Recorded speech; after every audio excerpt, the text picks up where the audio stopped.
Hello, one and all. Welcome to the Merry Corncrakes. My name is Nathan Hood, and you are watching the affiliated show to the Corncrake Magazine. Corncrake Magazine publishes great stories, both past and present, by classic authors and independent writers today.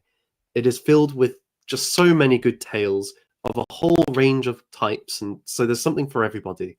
Go now to corncrakemag.com to find those stories. And this is a very special episode because it is exactly a year this month that the Corncrake began. And so to celebrate, we have a special live stream, and I have some of the finest, most distinguished and exquisite guests anybody could ask for. First, I would like to introduce the person behind the Corncrake itself, the originator, the person who's driven it forwards, who we wouldn't be here if it wasn't for them. It is Shield Maiden. Hello, Shield Maiden. How are you doing? Hi. Yeah, thanks for inviting me on. It is a real pleasure. I think you've been on this channel before for a Corncrake episode on women in fiction. Is that right? Yes, yeah, that's right, yeah. I mean, sometimes people say women are a fiction in our sphere, but I think we were more focused on Well, this is the internet, so I might not actually be a woman. This is very true. Well, I'm going to move on very swiftly and let the audience decide that question.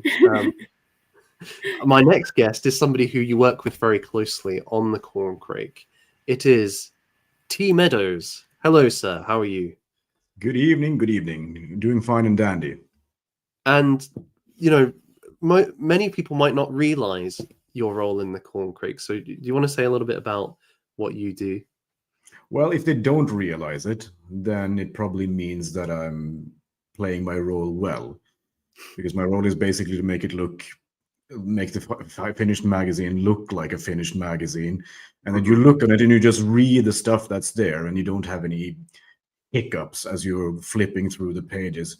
Like you suddenly don't go like, why in tarnation is the page number in the middle of the page, and that kind of stuff. Yes, so you do a lot of the kind of formatting of it and the spacing and working out how it all fits togetger. A hired nitpicker when most of the creativity is done. Chief nitpicker in situ, yes. Yeah. I mean, that must have been a very interesting interview process. That's all I can say for your appointment for that role. And we have one more guest, last but not least, probably the man who has written the most stories for the Corncrake of anybody, and the original podcaster for the Corncrake. It is Liquid Swan. Hello, how are you, Liquid?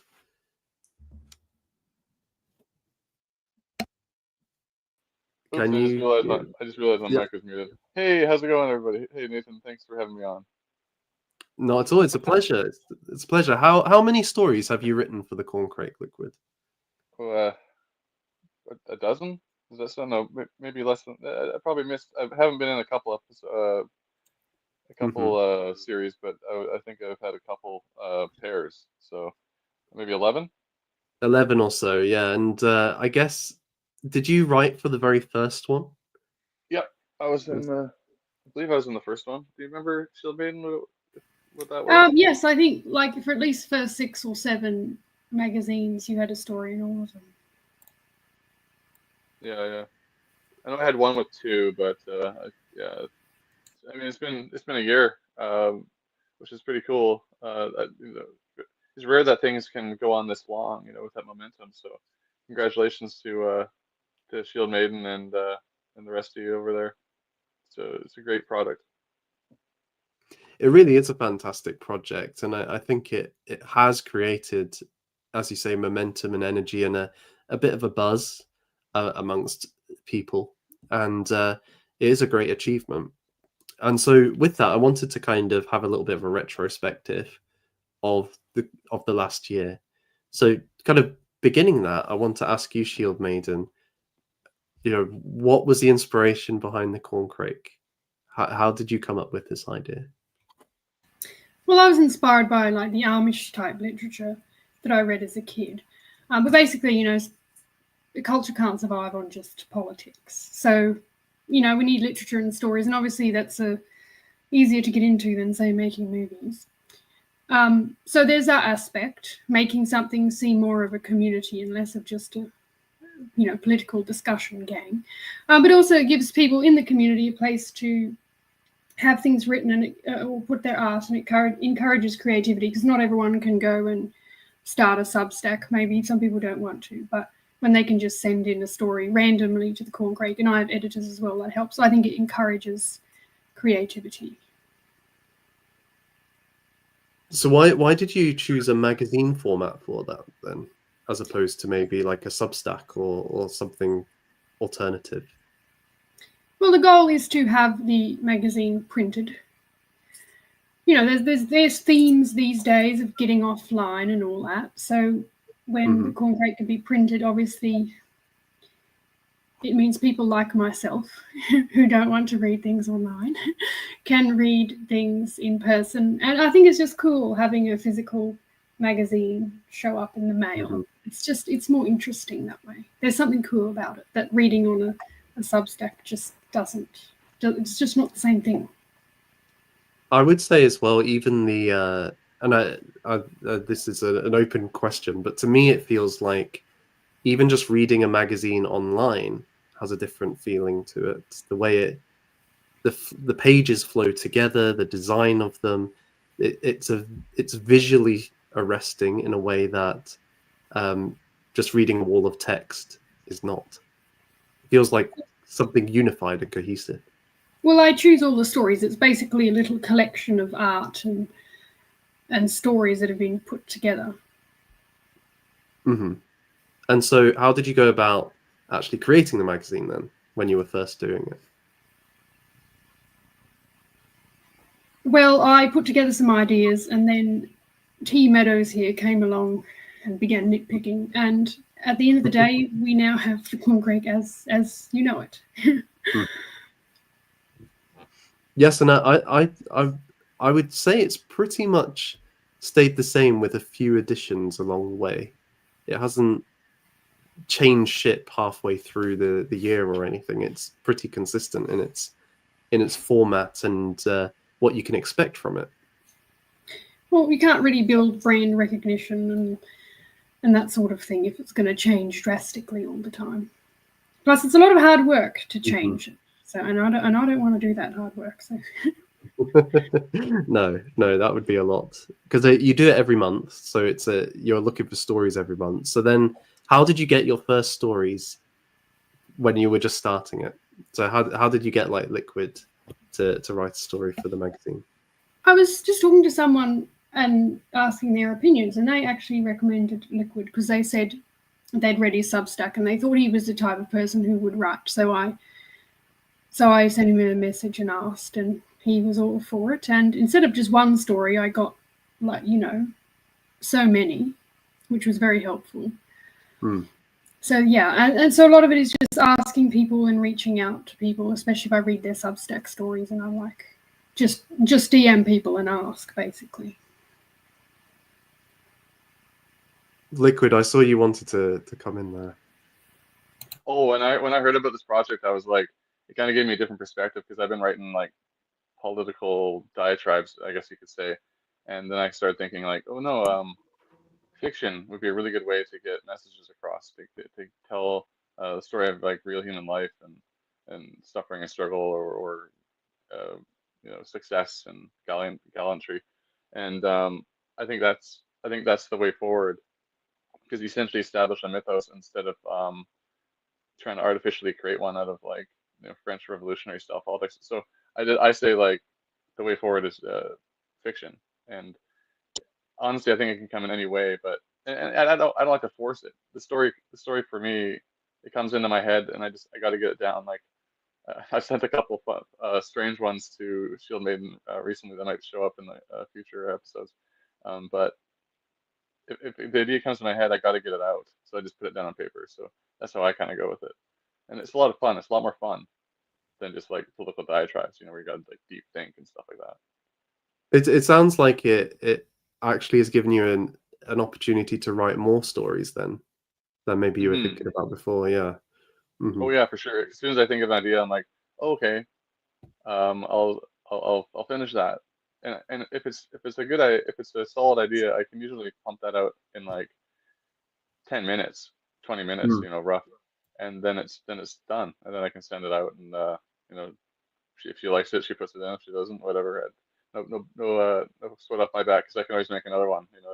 The thing with fiction is it's endless. You can keep generating, right? It's regenerative. It's regenerative.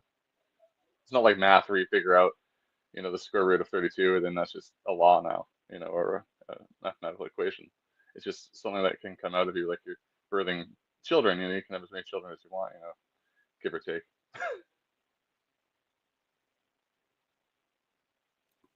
So I wanted to ask if anyone had any highlights from the last year, anything that jumped out to them. Go ahead, Tom. Go ahead. Flight of the Charlie. I think it's the one in issue 2. And it just starts with a language that puts lovely, lovely images into your head, and you really want to see these images fly. And lo and behold, they do. And what do they do? Well, I'm not going to spoil it, but it's definitely worth a read. And a small break of 2-3 months, and then a reread.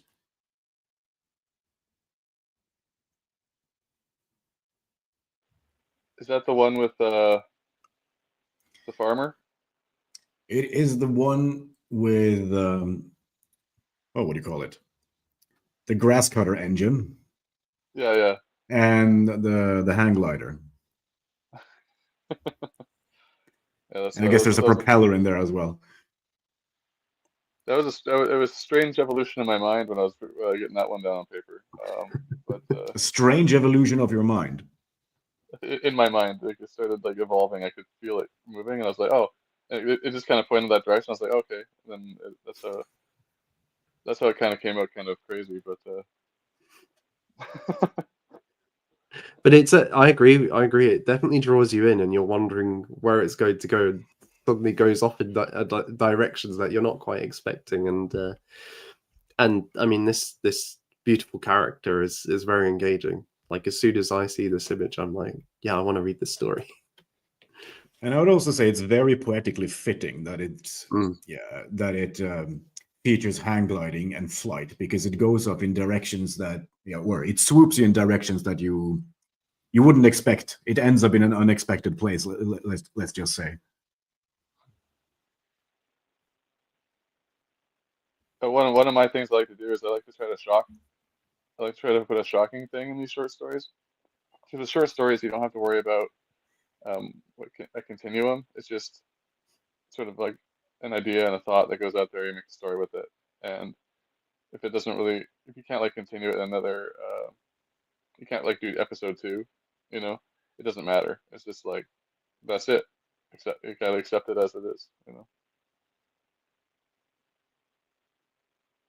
I suppose that's one of the challenges actually of the short story. It's quite, it has to have a definite ending in a way that maybe a longer thing or a continuous series, you can get away with a little bit more of a cliffhanger or not tying up all the loose ends straight away.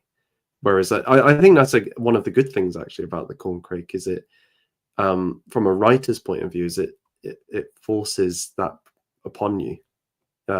To have a compelling story in a short form. And I know, Liquid, you have quite a number of stories which are actually like very short, but you managed to pack a lot in. I'm thinking of The Tower, for example. I think it's on one page of the Corncrake, but so much happens in The Tower in a very relatively short space of time.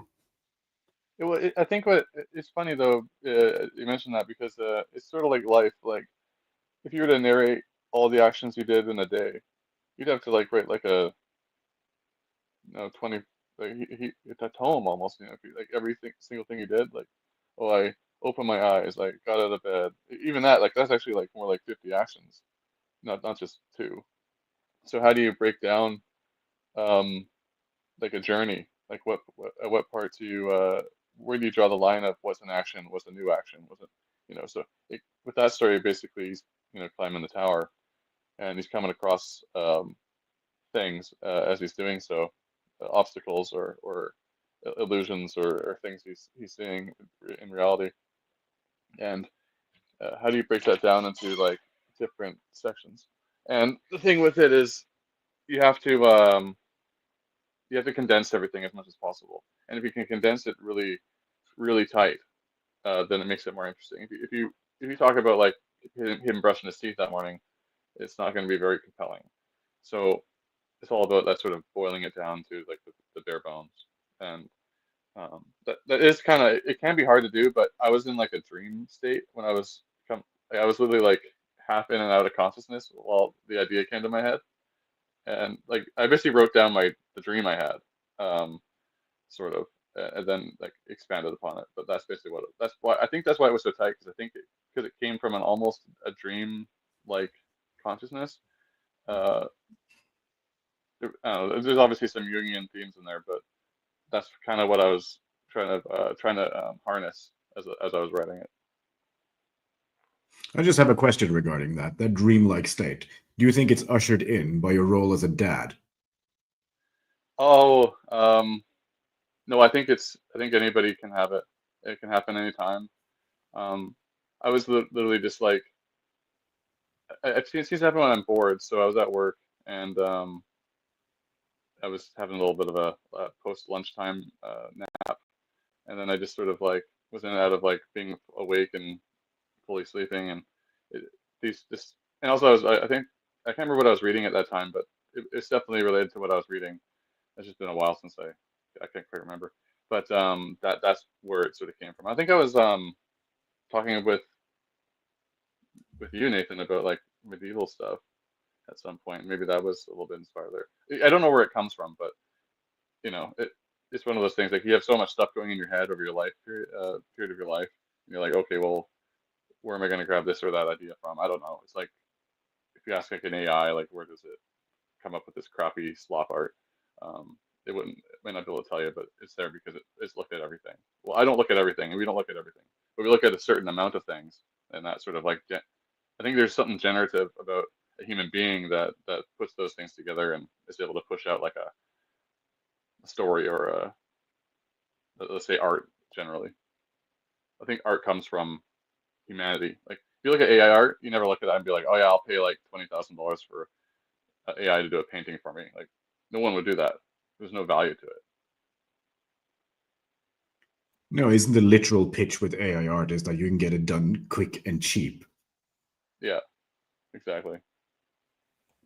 Most definitely, and I think as well, one thing you mentioned, I'd never really thought about it, but the AI looks at everything, whereas the human being looks at very specific things, a particular subset. In some ways, a much broader experience because the AI doesn't have daily interactions or doesn't know what it feels like to climb the mountain or whatever. But that particular set of experiences then it can only lead to certain possibilities or allows for certain possibilities, which if you've seen everything, you might pass over those combinations. So actually the narrower window allows for maybe a more imaginative production than if you're trying to come up with something from everything. It kind of flattens what you can produce. Restriction sort of breeds creativity because you're forced, like an engineer, to build something out of limited resources.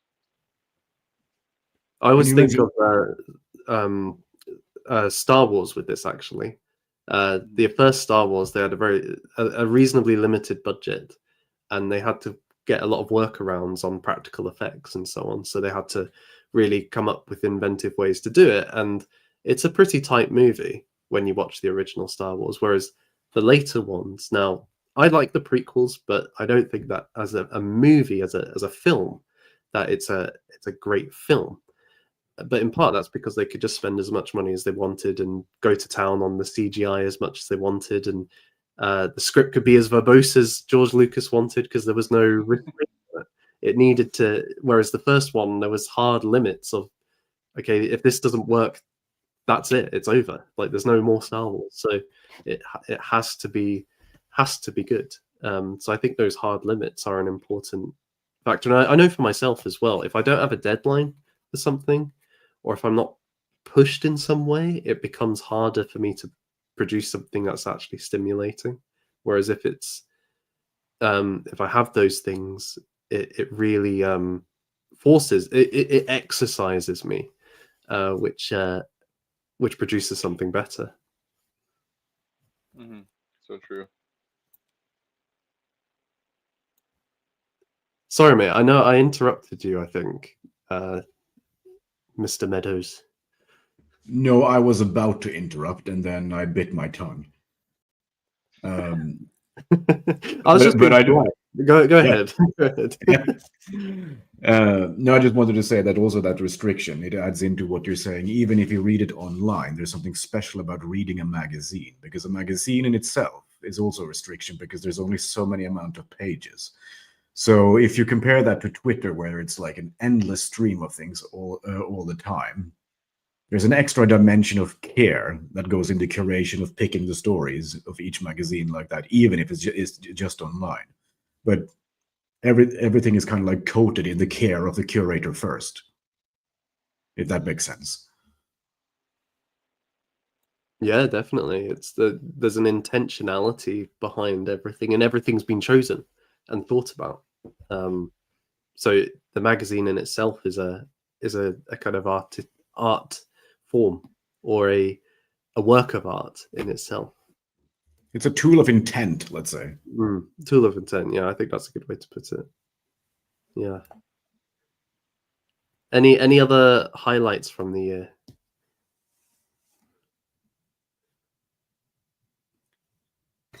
My highlight was getting to 1 year of the mag out all the time on schedule. That's the main highlight. I mean, that is a good highlight, and it's very impressive, because I think it would, that's behind the scenes. That's a lot of work that you've put in for each one. Because if it's a month between each installment, then well, that's a good question. How far back do you prepare for each magazine? Is it as soon as the previous one's gone out, or are you doing it before that point? Well, I have to get artist interviews and sometimes even commission the cover a long time in advance. So it really depends, but quite frequently I know at least some information 3 months in advance. Mm-hmm.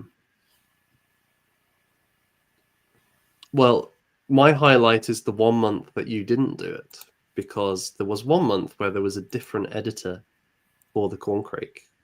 Does anyone remember? The squirrel. Oh, that time there was a break-in. Yes. When the Corncrake was hijacked by a squirrel, and there was lots of squirrel-themed stories. Oh, I hate it when that happens. I mean, you just can't stop it. It happens once a year, I'm sure. Have you ever tried to catch a squirrel? No. I've got one. You caught one with your hands? No, I used it. There's this neighborhood squirrel, and we're like these 5 little kids in the neighborhood. We're always trying to catch it. And we had like a bowl of nuts in this like cage, and then one of the nuts had a string on it. So if you pulled on the string, the cage would slam shut. And that didn't really work out. So then I changed it to like a stick that was barely holding on. So as soon as we passed it, it would like fall, and then it would catch him. We caught him, and he screamed like a banshee. So we let him go. We felt bad immediately. So you No parents were involved. No parents were involved. It was just us, like kids, like just messing around, like climbing roofs, and it was crazy. Back Of in the course, wild no days. parents were involved. That sounded fun. It was really good. We felt bad though, because it was screaming if I was gonna have a heart attack, so we just like let it out. It's like letting a dog catch the tire, you know? But was this a gray squirrel? Yeah, it was a gray squirrel. So they're slightly heavier and slower, aren't they? Yeah, that's true. We don't have where I live. We don't have a lot of other. We only have grays because they kind of wiped out the blacks. You don't get any red squirrels? No, we only have the native ones are black squirrels, and then we have these Chinese Asian gray ones that came over back in like the 1800s. But they've totally taken over. Vancouver, they have black squirrels still. So there's like a war, just like in England, but it's the red squirrels, right? Yeah, in England, it's the red squirrels are being replaced by the grey squirrels, and so there's specially protected reserves where the red squirrels can still flourish, but they're smaller and they're not able to fight back so easily. So it's a little bit like the Shire, you know. The red squirrels are the hobbits, the grey squirrels are Saruman's forces, army. Yeah. But How can yes, you make red squirrels hit the gym? do we just need to put nuts in the gym, and it's like you feed them a nut every time they do a good session? There's only one way to find out. Get the traps. Get your traps ready, Liquid. We need them. We need to get the squirrels in the gym. I have a question. How does that squirrel get its sword out? Every time I see that picture, I want to know how he gets his sword out. He has a squire, obviously. Yeah, but there's no other squirrel pictured. There's only this squirrel, and he can't wait for someone else to get his sword out. Yeah, but just because the photo is cropped doesn't mean that there's not a squire. Who do you think took the photo? Probably a journalist. It'd be the squire. Squire squirrel. Squire chipmunk, maybe.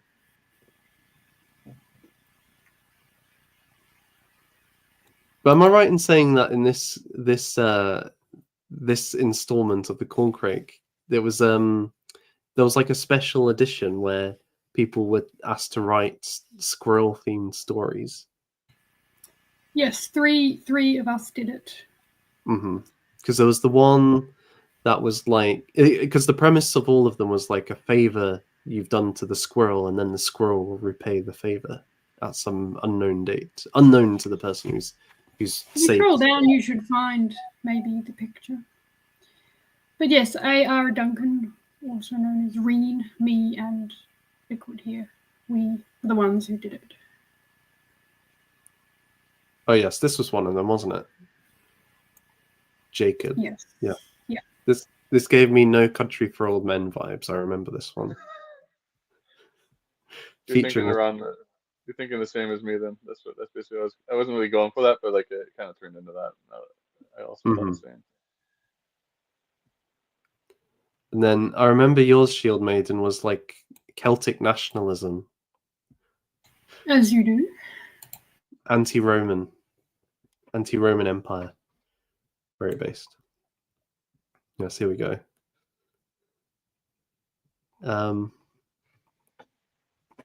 Yeah, I really liked that one.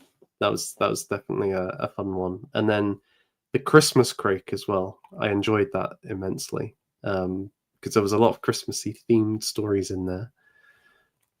I think one highlight for me as well is the De Gore series, because as we've kind of been alluding to, a lot of the stories in the Corncrake are one-off installments or short stories, but the De Gore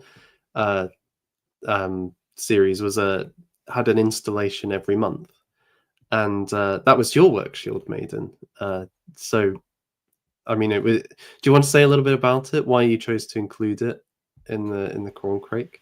Well, because the magazine was new, I needed to be able to guarantee a story by someone who wasn't dead. So I thought I'd put my own work in there, and I'd written that a few years ago. So I thought I would put it to use. It is part of a whole book, so there's only the first 11 chapters in there. Yeah, and I think as well though it was nice because everything else changes. It gives a little bit of continuity through the whole year, which I felt was a nice touch to it, really, beyond just its practical. This year I've upgraded, and there's 2 continuing stories. So yeah, that's A.R. Duncan and A.R. Green. A.R. Green, that's right. Yes, just to confuse us all, they've got the same initials. And they're both doing like historical fantasy type historical stuff. Yes. Are we sure they're not just the same man? They write quite differently, so I'm not concerned that they are. Okay. And you say Digor is a novel, so does that mean there will be a Digor novel on the horizon? There should be one of these days. Well, that is very teasing. I hope it comes soon. I need to know what happens next. I'm dying to know.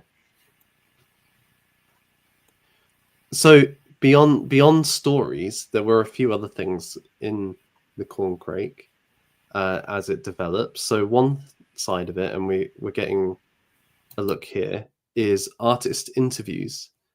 Shield Maiden, why did you decide, or you wanted to include artist interviews in the Corncrake in addition to all the stories?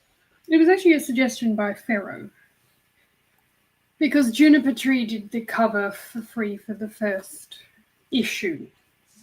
And he thought, as a repayment, as it were, to have an interview where her art could be seen by people and shown off. And I just thought it was such a good idea, I'd continue it for all of the magazines. Because I know art isn't strictly literature, but pictures go with stories. They're not necessarily meant to be standalone things. They're always telling a story. They're like, artists are inspired by stories. So having art as prominent in the mag as well, to me, is just a sensible decision. Yeah, I think every story has a page, or most of the stories have a page before them with a work of art. Yeah, they've got a story cover. Yeah, and I know that Mr. Meadows, you are also doing art interviews as well as part of the Corncrake. I've done one so far, and I liked it, so I'd like to do more. But it's at the moment, it's not something I've done regularly. Mm-hmm. So what's motivated you to bring that in as well? I guess that's building on the magazine, but just making it a recording, but rather than a written interview. Well, as nice as it is reading stories in text, reading it in your own tempo and so on, taking things at a nice and relaxed pace in today's overly stressed and overstimulated world, there is something that's lost in just pure text, and that is the level of emotion that you would get from the voice. Small nuances in cadence and so on. And in general, works of art, I would say, in many, many cases are usually emotional expressions. So in one way, it feels really natural to do it voice to voice, if that makes sense. Yeah, absolutely. I think that's part of the motivation for doing some of the audio recordings of the stories as well. Is just it's not the same as dialogue, but getting that, just hearing it is a very different experience, and the emotionality of it can come through quite strongly, especially if the author themselves is doing the story. And I could see that with the works of art, having a discussion of them can allow for that to come through more clearly than a written text. I think it's one of the best things about the Corncrake is the art side of it being integrated with the literature, because so often online, and I'm sure this is something we'll talk about later, everyone's fragmented anyway, but then you might get a little bit of a cluster of artists and a cluster of writers, but this allows for a kind of interchange or exchange between the two, which is good. That's what you kind of need in a cultural movement of any kind. You are primarily a writer yourself, aren't you? Well, I would say that I'm a fledgling story writer, and fledgling story writer. I'm not very experienced at all. I'm very grateful to have had a couple in the Corncrake, but I'm more a non-fiction writer, really. No, because you were just mentioning people being fractured off. And from the little profession experience I have, especially people that work with images and people that work with words, they often have a little bit of beef with each other. Because What? Yeah, go ahead. I wanna hear what the beef is. well, because the people that work with words are very often really keen on writing lots of dialogue. And then if you're working in something like a movie, the people who would work with the images will just ends up bored and frustrated because why are we even here? Everything is expressed through the dialogue. This is a waste of time. It would be better to make radio. And likewise, on the other side, the image people, when I'm saying this in a film setting, would often like to make something that is very image driven, and writers would go on this and say, but there is no window here to what goes on inside. Everything is just superficial. Everything is consumed by the eyes. So at least that's two groups that, in my experience, often tend to experience a bit of tension between each other.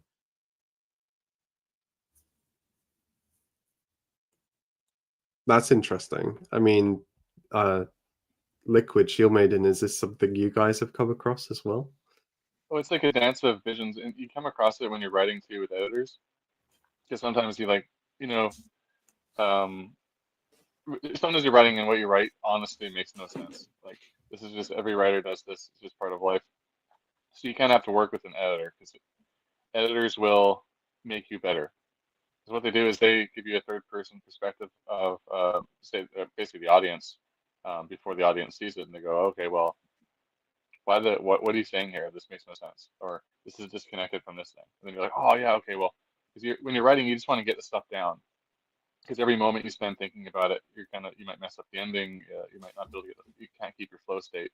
So what you want is you want an editor to look at it, then you can go back and fix it. But at the same time, some editors get a little bit crazy, and they kind of almost tear apart your work, and then you're like, well, that's not what I want. I want it just to make this is the vision I have for it. So there is a conflict there, and same with art too. I can see that happening. Well, I haven't had any problems with the Corncrake artists. I think everything they've done for my stuff has been awesome. Like that, the Jacob with the car, exactly what I envisioned. An awesome style that I really like. So I haven't never had a problem with that. But I can see maybe some people they don't get exactly what they don't get a matching pair, let's say. So it might frustrate them. But for me, I found everything going really well. Oh, I just have a follow-up question now. What is the most off the cuff, off the rails behavior you ever had from an editor? Oh, me? Yeah. Not nothing specific, but just like they were basically, it felt like I was being called an idiot, and I was like, okay, hold on, that's not what I'm looking for here. You know, maybe I'm an idiot, maybe I'm not. I don't want you saying that to me right now because I'm trying to get the writing done. I got other things to do, so I have been called an idiot or stupid before. I thought that was a little bit uncalled for, not, but you know, I straightened them out, and now we're good. But that happens. It's just part of. I think because the editors are very their job is to nitpick anything that's wrong, or which is really helpful. Like you can't become a good writer unless you have an editor, I think. And but sometimes they can go overboard because they're human, just like a writer can go overboard and like end up writing way too much. Like too many examples when they're trying to explain something. That's a big one. That's one I used to do. I used to like write like these essays, and I put like 30, not 30, but like 10 examples when I really only needed one. And I had this guy that edited it for me, and it took me a while to like go, oh yeah, you know that makes sense. So I'd go from a 6,000 word essay to like a 3,000 word essay, or less than that, because I'm cutting out so much. But really, less is more with political writing. With fiction, you kind of just have to have the space you have. Um, you kind of got to work within the confines, and sometimes the story takes longer to work its way out. If you rush stories, you can feel it, and if you take too long, you can feel it. So it's more organic, I think, with fiction. So that's where it comes into the whole the conflict with the editor. Uh, I don't know. I don't know where I'm going to go from there with this, but that's basically how I feel.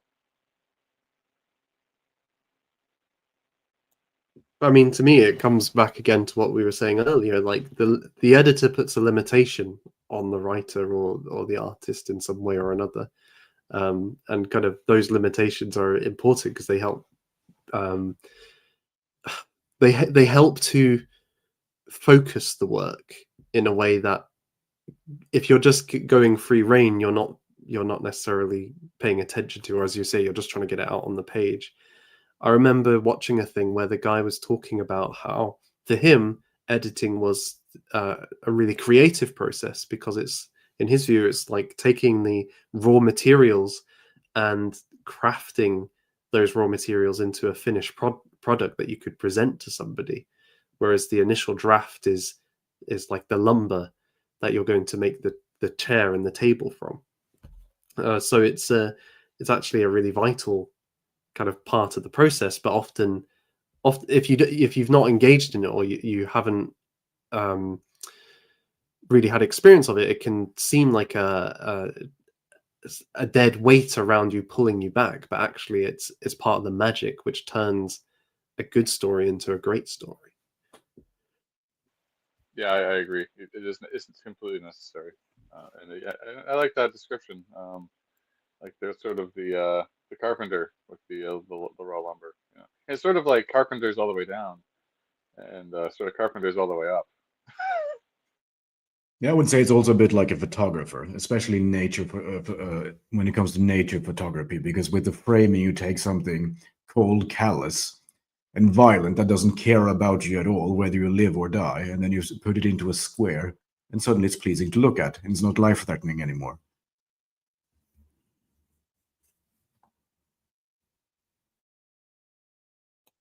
Yeah, that's true. They're kind of bringing an interpretation just through the presentation is part of that. And I guess to me, that's one of the great things of having been able to submit stories to the Corncrake.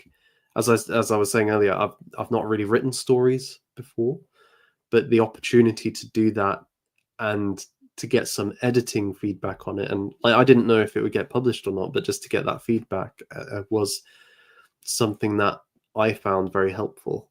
And so I think it's a good opportunity for people who want to do that, who want to start, who maybe don't have a lot of experience. It's not as daunting as maybe submitting to something else, because there is a good atmosphere and encouraging atmosphere, I think, for doing so. I think that's one of the strengths of this year in terms of cultivating people who haven't written before to start contributing those sorts of things. Because am I right in saying, Shield Maiden, that A.R. Green, for him, this is his first stories that are getting published in the Corncrake now? I believe so. He's done his series and he's done a bit of poetry as well. So he's actually been like quite a prolific writer. I see. Mm-hmm. And would you say on the main, like, is it mainly people who have written before, or are you getting a balance of new writers and old writers? There's a fair amount of people who have Substacks. Whether they post recently or frequently, that's a different matter, but a fair amount of them have written before. I see. Well, before we move on, is there any final highlights or things that people want to draw attention to from the last year? I like to mention the physical version of the mag that came out for the Witten. I think that was really awesome. I was able to. There was some left over, so Shield Maiden shipped them to me. Then I brought them to a conference in Oregon, and I don't think I only had about 7 copies. I think I sold 7 copies or something like that. But I kind of bundled it with my books, so that kind of helped both of us, I guess. But basically, people thought it was really awesome. It was really neat to see something in physical form, you know, that they can take home. Yeah, exactly. There she was. So, and I think we tried to show it off to Carl Benjamin. So, see if he could. I gave him his free copy. He accepted it gracefully, but you know. Yeah, we can just try, right? Maybe we can do it again next time. Try to expand the franchise.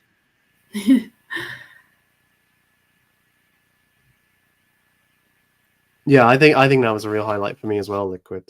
Like, I mean, the Witten was a great event anyway, but then to have something like this and to feel it and to have a physical copy of the Corncrake was just amazing. And I managed to get quite a few signatures of the authors while I was there. So it's one day when the Corncrake is super famous, I'll be able to sell this for £5 million or something.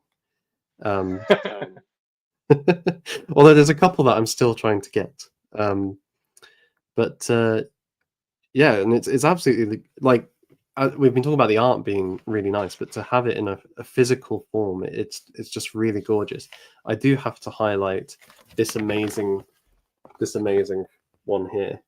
That this image goes hard. I want to when I saw It's this, my I was favorite like, image. it's good. You want to find out what's happening in this story straight away.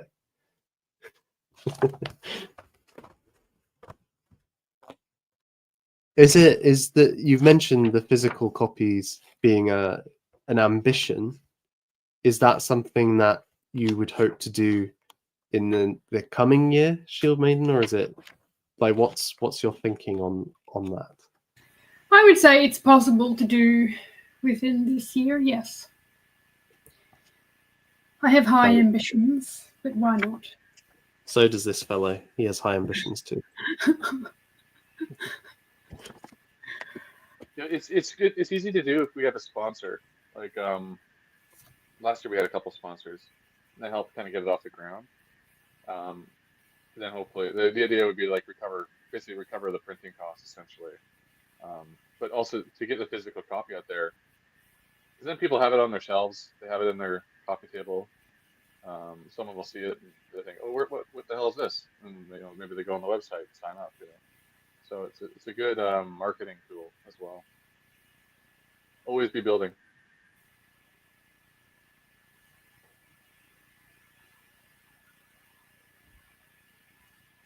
Definitely. And well, given we're kind of coming to the future of things, let us talk then a little bit about the broader theme of tonight. It only took 50 minutes to get to the advertised theme on this stream. I feel like we're following the traditions of YouTube streaming in this regard. It's only the real hardcore people who are still here at this point, which is what we want. We want the intense enthusiasts, the zealous followers of the Corncrake. And I guess it's been a great success, and we've been talking about many of the different aspects of it and touched on some of the broader themes of what the Corncrake's tying into, and fundamentally it's making a contribution to art and literature in an online space at the moment. And even when it comes into a physical form, initially it's still going to be primarily the people who have found it online who are going to order it physically. So it's people within our broad community or sphere online. And this kind of raised a question to me. Okay, well, the Shield Maiden and the team have achieved this for this year. So we've got a bit of kind of insight now into what the lay of the land might be. So the question is, okay, what's next? What are the gaps? What needs to change or happen, or what would we like to see in the arts and literature? I know those are massive questions, so I'm just going to throw them out, and yeah, feel free to go in what direction, Mr. Meadows. Well, I have a large and general response to that, and I think more people should go out, fail, suck, and burn, feel the pain, and enjoy it. Because if you think what a story is usually what they all have in common is usually somebody rising from an absolute low point, learning from their failure and rising again. And I think failing is something that many people fear a lot. And I think that is also reflected in lots of modern writing. It often appears very, very dull and very safe. So go out there and suck and enjoy the process. So lots of sucking in real life is what I like to see. I would like to see lots of broken eggs for the coming omelette of art and literature.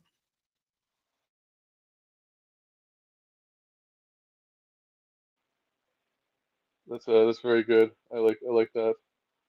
And it's so true. If you want to be good at something, you got to suck at it. You gotta fail. You have to fall down the stairs, break your legs, heal them up, then you can climb the stairs. That's a stupid analogy. But you have to hurt. You have to get hurt. You kind of have to fail. You have to like be willing to hurt yourself. Um, be willing to embarrass yourself, and then what comes out the other end usually is like your scar tissue uh, is more quality. There's a humanness to it. All the failures is worked in to your success. For example, I did a little bit of stock trading in the past, and I got absolutely blasted. I was like, and I wasn't blasted, but it was down like 20%. But then because of all those failures, I learned to do it better, and now I'm not. I'm actually up. I'm actually plus like 20%. So but if it wasn't for those failures, I would never get to that point. And you have to think like your life is a lot more future to it than it has. Well, your past doesn't really matter, but your future is going to be bigger than the mistakes of the past. So if you can take that failure with you and learn from it, the fertility of your future is so much more than if you did nothing. And that's how culture sort of builds, is through this sort of this sort of suffering and this construction based on experience. And writing is a good way to do that. Art's a good way to do that. Work is a good way to do that. And you're not going to get there without that. So dig in. Yeah, and you're also going to enjoy the victories a lot more as soon as you can compare it to the bitter taste of failure. Nothing is as sweet, that's for sure. I mean, I think that's completely right. It's so for a while I've been putting out this idea that the Shire isn't as great as we all think, or we're all taught to believe, and in part it's because the Shire is essentially in the Lord of the Rings is a place free from suffering, by and large. But as a consequence, the characters can't develop any virtues there.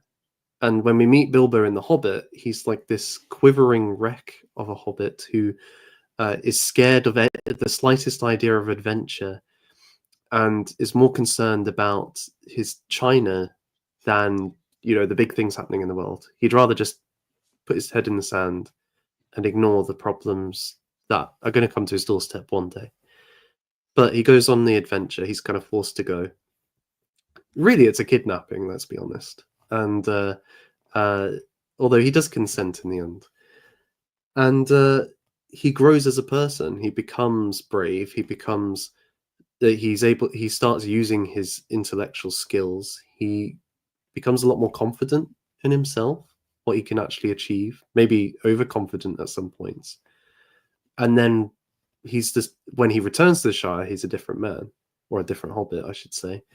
And so that process of suffering and struggle provides the opportunity for virtue. Now he fails along the way as well at various points. He's actually culpable for the deaths of lots of people in various places, but that doesn't hold him back. He responds well to it, and he tries to rectify the situations.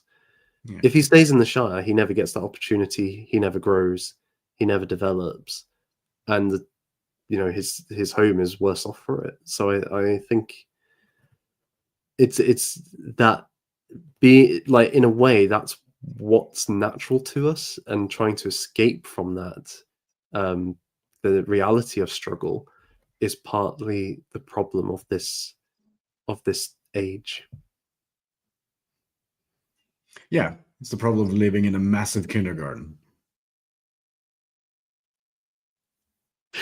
Yes, that's the nice succinct way of putting it, I think.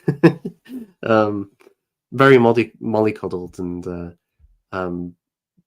too comfortable with it. And as you made that description, I kind of thought the Shire, that is basically Tolkien's kindergarten, but it still sounds like a bit like a nicer kindergarten and a bit more fun because people are partying and drinking a lot more than you do in regular kindergarten. Well, that's true. And you know, there is a nice way of life. Let's not deny it. It's just it shouldn't be the totality of your life. Yeah. That's the difficulty. And Tolkien lived that life too. Like he lived in when he grew up, he lived in a place like that, but he saw the problems of it. And ultimately, those people who lived that way of life were powerless to resist the industrial social housing that was placed all over their towns, well, their countryside. So, you know, that's part of the criticism he's making. You're not, if you've not had to struggle, if you've got a nice, comfortable life, when the danger comes, you're powerless to resist it. Could you enlighten me a little bit? Because I mostly think of Tolkien as a war veteran. So, which part of his life did he live in? Did he live in this situation? So when he was growing up, he lived in a place called Moseley, or Moseley Bog, Sarehole Mill, which is just at that time was not part of Birmingham. It was outside. It was a village in the countryside, and you can still go there today. And it's got a nice old-fashioned mill, water wheels, and so on. You could go to the what remains of the forest, which was the inspiration for the old forest in the Lord of the Rings. Oh. And it's all very nice. But at that time, it was just countryside, apart from a few houses. It was a proper village, and the people there were quite simple folk who lived like the hobbits, you know, going to the pub every night, doing their farm work. But it was reasonable. You know, it wasn't it was tough, but it was a nice sheltered kind of existence. But Birmingham during that period is like the heart of the Industrial Revolution in England. And when he returned later in life to that place, this was after the war and so on, it had been submerged or subsumed into Birmingham. And Saruman's Birmingham. well, exactly. And lots of houses stretching for miles, terrace housing for all the workers who will go into the city to work in the factories. They now live in where he used to play in the forest. So it was totally wrecked. And I guess, like, you're right, he was a war veteran and he returns, and this is what's happened. Sounds a little bit like the Scouring of the Shire, doesn't it? It really does. And you also put a lovely image in my mind now, because now I'm just envisioning social housing and Uruk-hais flowing out of them every morning at 6 o'clock. Yes. So, in a way, a part of what you're saying, I think, contributes to that point about that Tolkien's trying to make about the sheltered life of those folk. That ultimately, without willing to struggle, willing to fail, they weren't able to resist something, and so they ultimately failed. Yeah.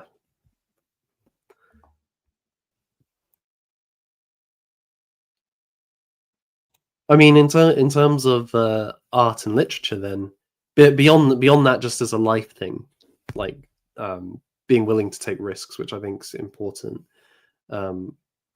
and key to the growth of virtue and so on. Like in terms of writing and in art, what might it look like today to take a risk in those fields, or to struggle in some way in that kind of context? I think these days there needs to be more persistence. Like I think people give up on stuff too soon. You know, people want to be famous instantly, or they want hundreds of commissions instantly before they develop their art. That's just something that I have noticed. And I think that's part of the reason why people are still drawn so much to trad pub, as they call it, because it's just their one immediate success, and working hard and being in the shadows isn't fashionable. What's trad pub? Traditional publishing, as opposed to indies, which are self-published. I see.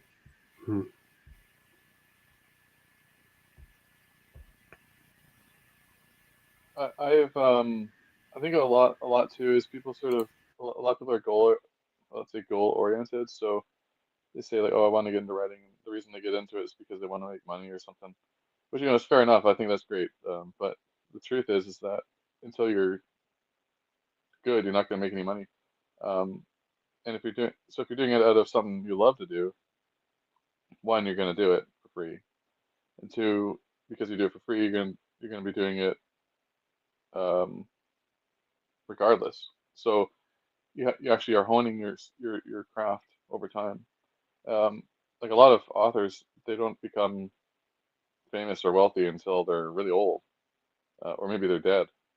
And it's because either they took too long to develop, or they took so long to develop, and by the time they kind of made their magnum opus, they're sort of in retirement age. Like George R. R. Martin, for example, he was a science fiction writer, and if you read his early work, it's very reminiscent of.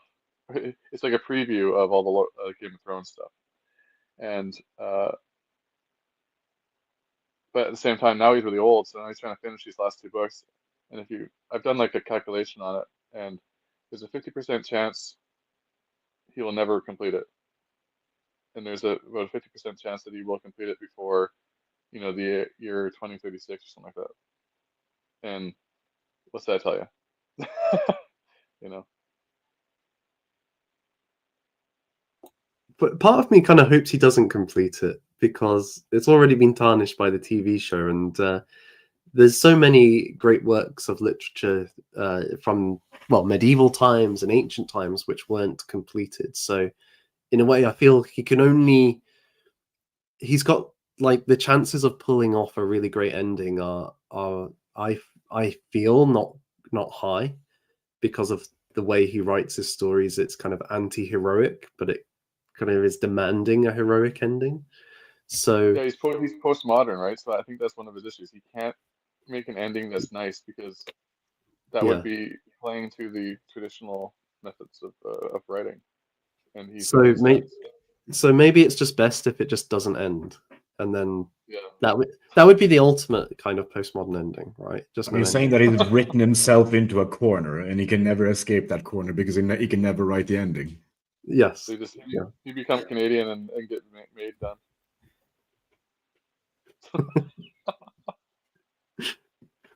Yeah, I mean it's you're right though, that a lot of artists and writers don't get recognition till later, and if I mean that's partly why a lot of people go into kind of what do you call it these days, content creation, YouTubing or whatever, because that's although it's extremely hard to achieve it, it's much easier to achieve notoriety or recognition through that than through a video that goes viral, than through writing stories, I would argue.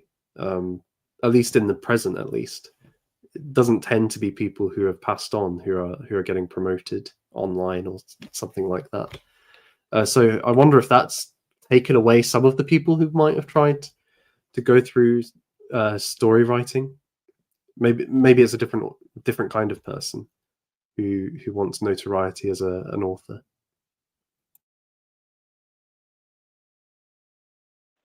Yeah, it's definitely hard to make your way. There's a lot of people that they write lots of books, but they just sort of live average lives. They don't they're not like millionaires or anything. They just sort of make a living off of like a little series here and there. A lot of authors actually don't do it full time. They're just sort of doing it on the side, and they do their normal day job to pay for their bills. So I mean, there's lots of artists are like that. It's just the way it is. I mean, one question that leads to, because I've seen a good friend of the Corncrake, King Emperor Penguin, he wrote an article on his Substack. He's written various stories, he's got various books out, but he was arguing that one of the things that's needed in the online, let's call it the online right, although I don't think that really captures the essence of things. The left-wing authors which get mainstream today have all the publishers, have government monies to support them, media is going to support them, etc. If there's going to be art and literature to influence the culture from the other side of the aisle, from our side of things, then one thing that would help is if there was more what do you call it? It's gone out of my head. When a sponsorship, yes, or a rich person is paying for an individual to write their stories and so on and so forth. A patronage. Yes, that's what I'm going for. Do you think that patronage is something that's needed, or would that actually undermine some of the freedom and the kind of the unique individual kind of drives that are kind of going on in this space at the moment? Well, the issue with I'll be quick here, but the issue with patronage is like, why does the patron do it? And it's because prestige, essentially. So in order for them to really attract, in order for like let's call them sensible centerists to authors to attract patronage, is they need to offer some sort of prestige for that patron. I mean you don't really like, it's not like it's a calculation, but what it is just like the sort of magnetic energy that draws them in. Like, oh yeah, I was the guy that sponsored this, then they get a little prestige from that, helps them maybe get more. That's like a power play or ego play or something like that. But so if we can get to that point, then yeah, I mean, patronage would help, but I think we're probably better off through subversion, getting in on like ground levels and stuff like that. And that would help us build patronage to then get patrons, and then we'd be free of that whole sort of infrastructure.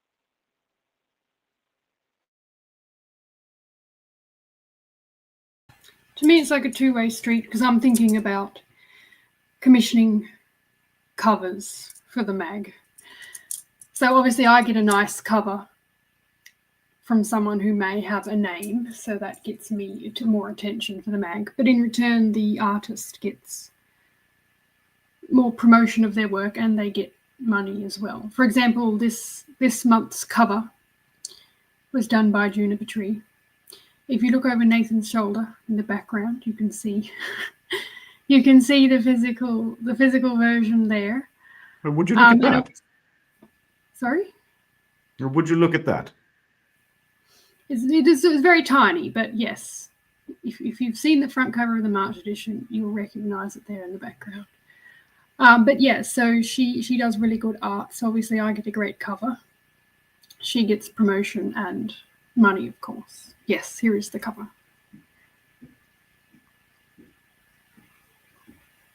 Yes, from the story The Perilous Bridge. Read it now. Well, after the stream, read it. Go away and read it. It's good fun. It's good fun, especially if you know your Tristan and is old. But yeah, without giving away too much, what's so dangerous about this bridge? Well, as you can see, this fellow is in a somewhat precarious position over the water. The bridge is not the most stable. I think the creepy creature is worse than the stability of the bridge. The gatekeeper, yes. But it's not just a physical challenge. It is a question of one's worthiness to cross the bridge. Perhaps that is the bigger challenge. Mm-hmm. I can't say much more than that, or I'll give it away. So, yes. And what was really nice about it is it's actually a collage that she did. So it's a really lovely, quite different thing, and I think that's something I've appreciated in the Corncrake, is celebrating forms of art which aren't necessarily, like, if you look at a lot of art accounts online, especially ones that repost, they like to go for your pre-Raphaelite stuff or classical sculpture, and it can go to a point where it gets a bit kitsch, where it becomes a bit too comfy and cozy and nice artwork, which isn't challenging or going beyond a kind of what's already been done. Well, it's just preserving history. It's not keeping up with the changes. And I guess that's where the kind of trad larper comes from, right? In some sense, it's like, let's go back to the previous form because the spirit of that time was better. And so if we just have the external trappings, then it'll be okay. But actually, that doesn't translate. So I appreciated something like this, which was actually a collage and a bit different, but it really brought to life the story as a consequence. That got me thinking, like what you said there about whether you're worthy to cross the bridge, and how a lot of literature is sort of basically trying to explain to people that are inexperienced the experiences of people that have come before. So, like a lot of young people, they'll come across a obstacle and they say, "Oh, isn't this awful? I have this obstacle here, and I'm weak, I'm pathetic, I'm inexperienced, and I have to deal with this obstacle that's overwhelming, destructive, and all consuming." And what literature does is it kind of instructs you that, yeah, that's what the world's like. So you have to find a way to overcome that, or you will be destroyed. So there's kind of a harsh reality to it, and I always find that interesting. It always comes back to me when someone like you mentions worthiness. You know, because worthiness isn't about um, whether you can defeat nature. It's that nature's there, and then you have to do it. You have to overcome it, and there's many that don't. So, just a thought.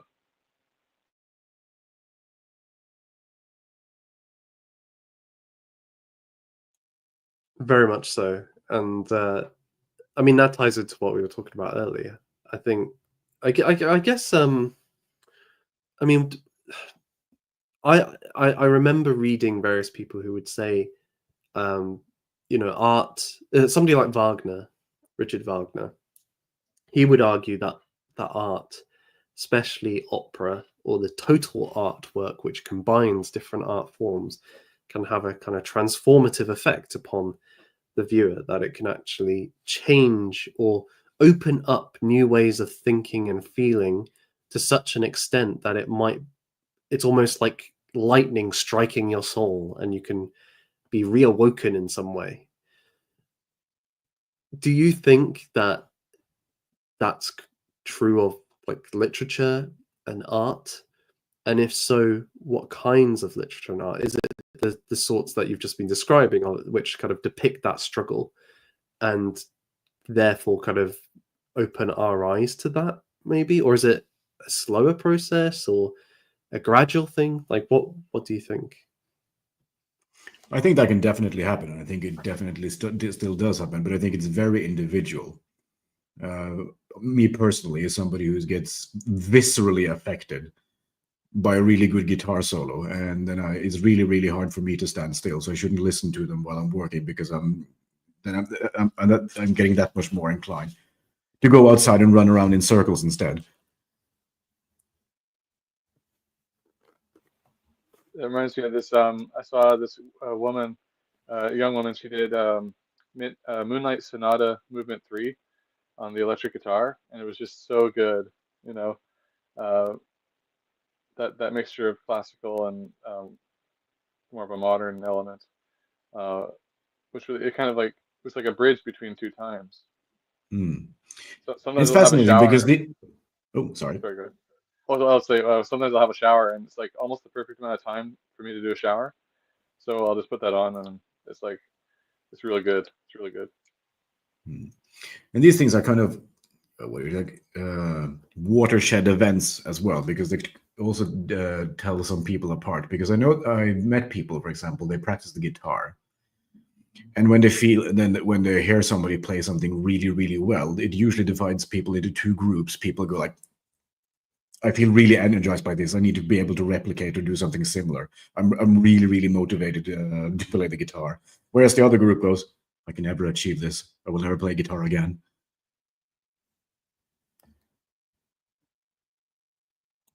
Yeah, that's very true. There is that kind of dual reaction to it, and I suppose that can apply across a whole range of things. Today you get the doomer pillars, and the people are like, okay, things are bad, let's go and change it. there does seem to be that kind of just fundamental personality distinction. I mean, I'm interested though that you've both mentioned music, and later in life, Wagner would argue that music has a special. He's very influenced by Schopenhauer in his later life, and following Schopenhauer, he argues that music is the highest of the arts because whereas all the others represent things that are in the sensory world, the world of physical material reality, music is non-spatial, and it touches things which are inside of us. It imitates the emotions directly and thus moves the emotions directly. And so in his view, it gets to more fundamental things about reality, kind of like dreams in some sense. So he would say, okay, music has that power. Kind of your visual arts and your literature, not so much unless it's combined with music. So would you see that distinction as well? Or do you think, no, actually visual arts and storytelling can have the same effect too? I think it definitely can. I have seen certain depictions of movement, certain well-done animations and so on that will have the same effect on me, but it does happen more frequently with music. And I do think it is because it's partly because of the absence of language, which very often, especially language as we use it today, really applies to your logic and detachment. Whereas instrumental music doesn't give you that option because, as you said, it really goes into the emotion. It goes to it's pure. Oh no, I wouldn't say pure, but yeah, it's sound without verbal. You need to feel it.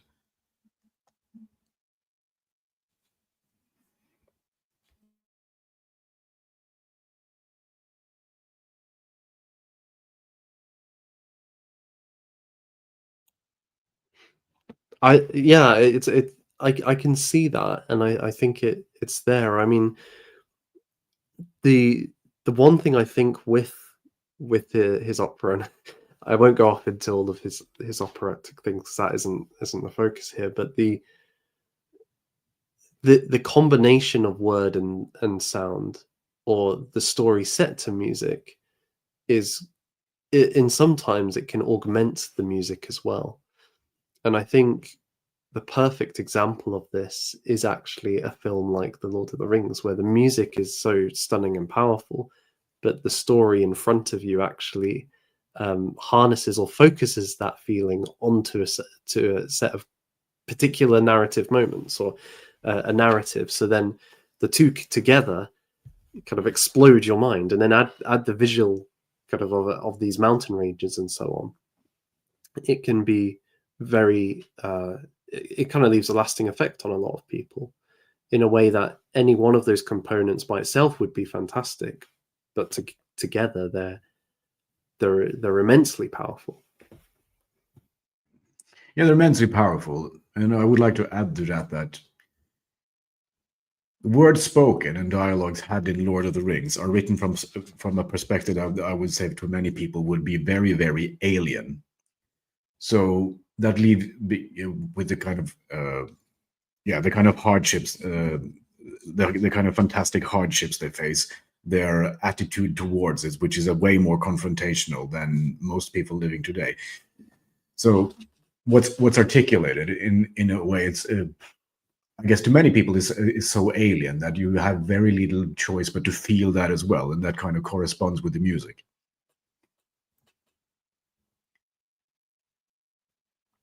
And the presentation of images. And the entire, what's the word for it? Insgesamtkunstwerk. That's the Lord of the Rings films. Yes, the total artwork, right? Mm-hmm. I mean, in that respect, then, is that the sort of thing that you would like to see more of in our space? Obviously, money is a factor, right, in that kind of thing, but it doesn't need to be on that sort of scale. Would there be value in trying to integrate good writing and visual art, let's say, together in a presentation? situations. Yeah. I'd love to see more of that in general. I love it when I see it.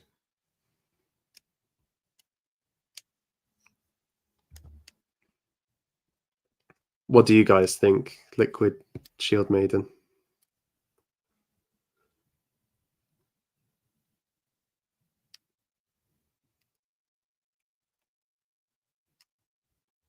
Have they run off to listen to the soundtrack of The Lord of the Rings? Probably. Oh, I see. Liquid's trying to get back in. Yeah. Hello. What? There's two of them. There's two now. They've cloned. Pushed the wrong button. Oh, what? Am I Right. I'm all double. There we go. Okay. Yeah, sorry, I clicked the wrong button there, and then I was out. So I came back in quickly. No problem. No problem. What do you think about having multiple like art and stories kind of combining more? Is that something that you think would be beneficial, or is it like what's your view on it? Yeah, I mean, it becomes more of a full form art, I suppose. Like a film, for example. You know, you got your audio, visual, and your writing all in there. Music, I guess you got your audio and your writing, and then writing. Yeah, I guess maybe a film would be the most, obviously, as you go into a more full, it really expands how much it costs to do. Um, but yeah, I think it's worthy. It's a worthy project, but whether it's possible is that's another thing. You know, it could be someday. One of the stories from the Corncrake is, you know, all our enemies are vanquished, and maybe the great tales of the future are going to stem from the Corncrake Magazine. You don't know. It could be 100 years, right?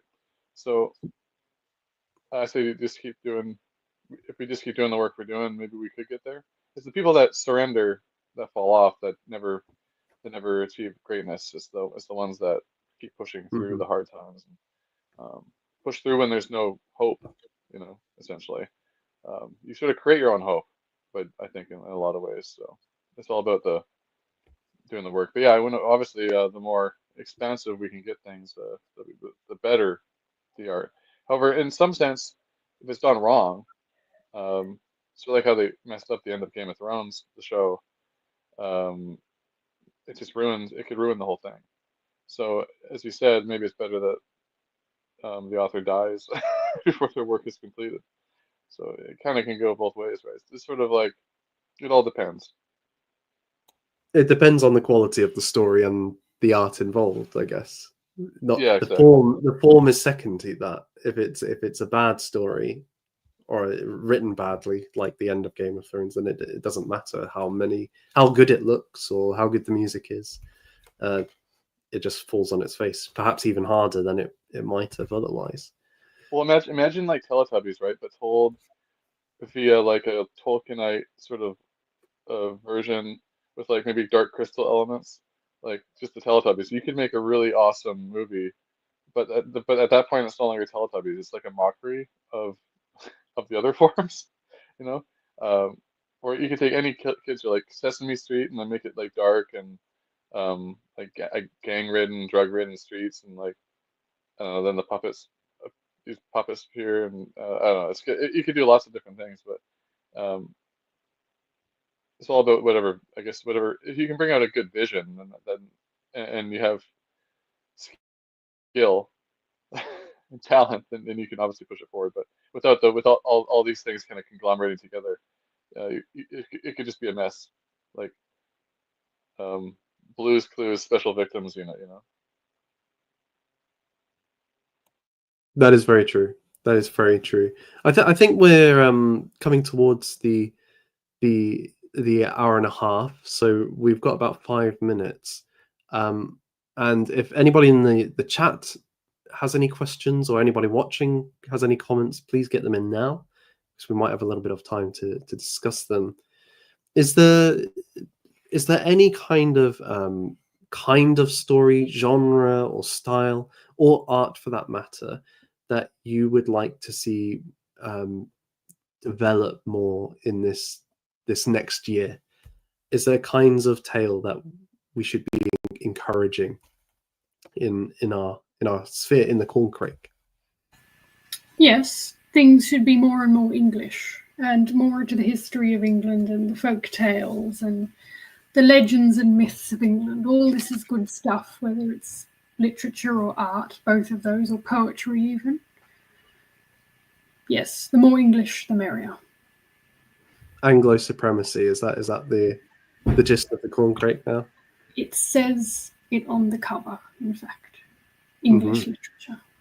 Nesting in the oak of English literature. Yeah. Yep. I'd say the more rooted in experience is, the truer the emotion that you convey is. So, in one way, I guess that experience literature is something I'd like to see more of. Like phenomenological in its approach? Like streams of consciousness, is that what you mean? Or more grounded in actual experiences as the inspiration? Yes to both. Yes to both, right. Yeah. So like something like well, I guess this wasn't your actual experience, Liquid, but when you wrote of the dentist, is that the kind of thing that you mean? I do hope that's not your literal experience. No, I don't know. It's hard to explain how that came about, but well, me and Nathan did a whole episode on it actually. Not so long ago. People can check out for a better. It's a lovely episode. Yeah, so I kind of want to I want to take some chances. I have some ideas. I'm currently writing like a novel right now, sort of like Shield Maiden, but it's sort of like a futuristic, but also mythological, sort of like a blend of those two. And I want to. I'm trying to take a risk on it because it's something that I haven't seen before. And like the dentist is sort of like that. Like you don't really see a lot of those kind of like first-person perspective stories where the guy is a total lunatic, which means you can't really trust the narrator. That's kind of how it goes. But the only reason you can't trust the narrator is because all the different things happening around him aren't making a lot of sense, and his conclusions that he's drawing aren't making any sense. And so you kind of have to you're almost in the story, like observing him being an idiot or whatever.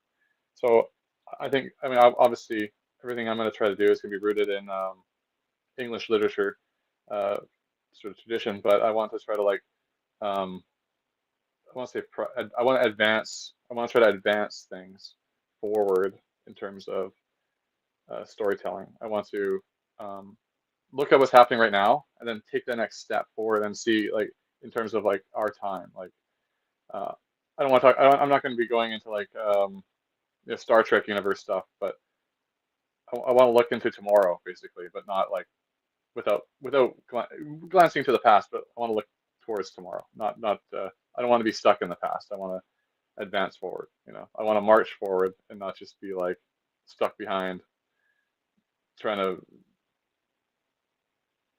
be stuck with what do you call it? Not the old stuff, but dead stuff. Mm-hmm.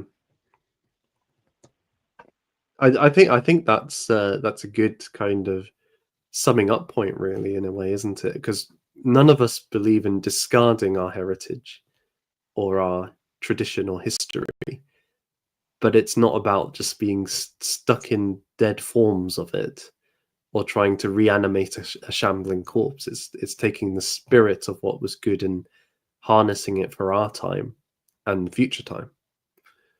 And that might in its form look different to what's come before, but it's still in conversation with that. It's still respecting that. Yeah. And it can be scary too, because you don't know if it's going to succeed, but you don't know if it's going to succeed till you do it. So taking bigger risks for me, there's no cost because worst comes to worst. Okay, well it was bad. I'll do something else. But if I did like say like the dentist, but I called it like I don't know, the foot masseuse or something, it just wouldn't. It would be kind of a waste of time. It's a waste of time. That's really what it is. And so that's why I want to go out and explore what's possible in terms of meaningful stories. So before we wrap up, Shield Maiden, I know that in addition to more Corncrakes coming this year, there is another project which is related to art and literature that will be coming forth in due course. Do you want to say a little bit about it? Because I think it very much ties into this future of art and literature. Yes, so it's called the L&A catalogue. Basically, since starting the Corncrake, I've been in contact with so many different artists and authors, and I've just found that everyone is completely scattered. You know, there's little Substack authors who publish a book, and they're only their little group of readers know that that's happened, and then there's so many artists who do good work, but you know, they're very small followings on social media, which is where people get discovered these days. Of course, all the algorithms are shot. So in the catalogue, there will be, it's always for the purchase of physical things. So obviously I've even got a book in the catalogue of Liquid Swans. There's T. Meadows is also going to be in the catalogue with his art.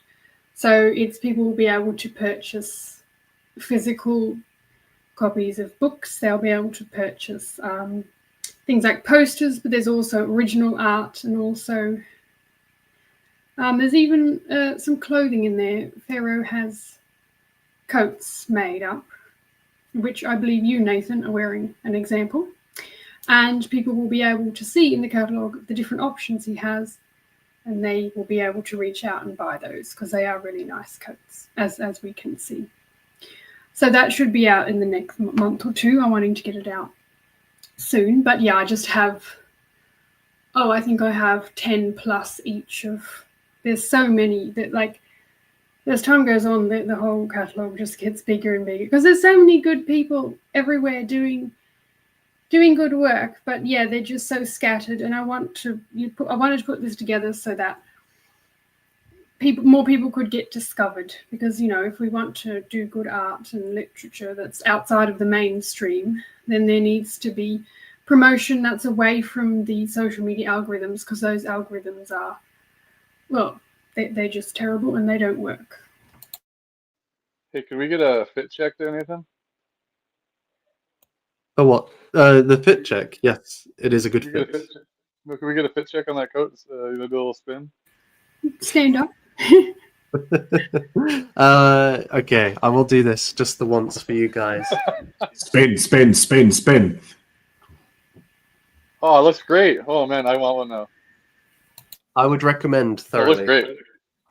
And Pharaoh was the designer, but I feel Shield Maiden, you've not mentioned that you are the sewer. So, you know, go and help somebody like Shield Maiden with that.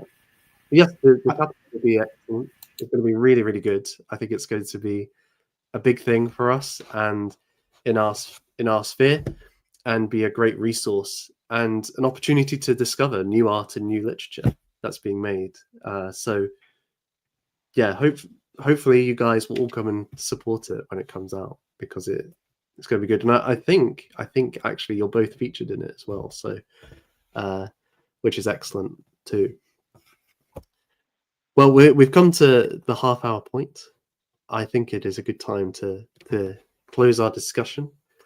Thank you, one and all, for being part of it. I really appreciate it. And just from myself, thank you for all the work that you've done on the Corncrake. Shield Maiden, Meadows, and Liquid, each in your own way, have really done amazing things this year.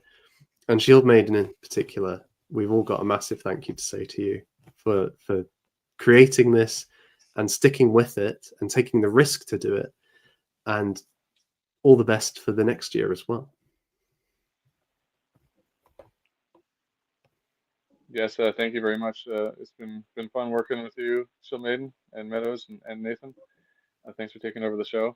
I couldn't keep up, and I'm glad you did. Yeah, thanks. It's been great. Thanks, Shield Maiden, for getting this all together, because it would never have come to my mind to do something like this. So to have you do it, I was able to just jump on board and sail along with you. So thanks for all your hard work. I'd just love to say thanks for having me on, and thanks for the patience. Well, I'm very grateful for all of the support, because I don't think I could do it alone. Well, on that happy note, let us say goodbye for now. Thank you all who have been watching. It has been a pleasure to have you, and we look forward to seeing you on future Merry Corncrakes episodes and reading the Corncrake. See you all soon. Bye for now.